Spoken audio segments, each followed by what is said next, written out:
here's our checklist for this week. You may notice a few changes if you were poking around in WIO courses earlier today, because I know some of you were trying to get a jump start on this week. We are reading chapter 12, that has not changed, and that is the multimedia components chapter of White Space is Not Your Enemy. Then I have a couple of web links for you. There's one that I think you'll find interesting. It's the Visual DNA Personality Test. And I want you to think about how design and visual depictions can help us think about context and perspective differently when you take that test.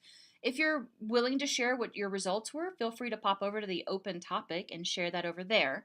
But then I also have some examples about finding examples of misleading and deceptive graphics, and then history of dishonest Fox News graphics. Of the various media outlets, they tend to be one of the more misleading with their graphics. You can easily find other posts and articles about other media outlets, but they are one of the ones that consistently misleads with their informational displays and graphics of data. So that's what we're looking at to kind of pick up on the theme of this week and continuing some of the conversations that some of you have touched on. Our discussion this week is looking at deceptive graphics. So I challenge you to go out and find one and tell us what the issue is with it and how maybe you could redesign it to be more truthful or improve upon the design. And this is where I mix things up.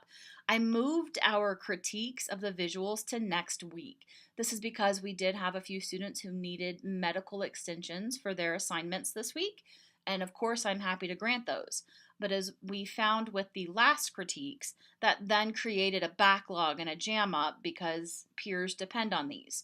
So I've decided to push that out a week, and I will not assign those until the last one comes in. And then I'll post an announcement that you can go ahead and begin those. But the due date is now April 23rd instead of Easter Sunday, April 16th. So take a little bit of a breather room. Instead, I have you taking a look ahead. I went ahead and added a link to the client project, which is our final project in this class. You don't need to begin working on it, but I know some of you are trying to plan ahead. So go ahead and take a look at that client project for the class and begin thinking about what you might want to work on and design for that final project. As always, if you have any questions, you know how to get a hold of me. I hope you have a great week. Please use the links on screen to navigate to the section of the overview you wish to access.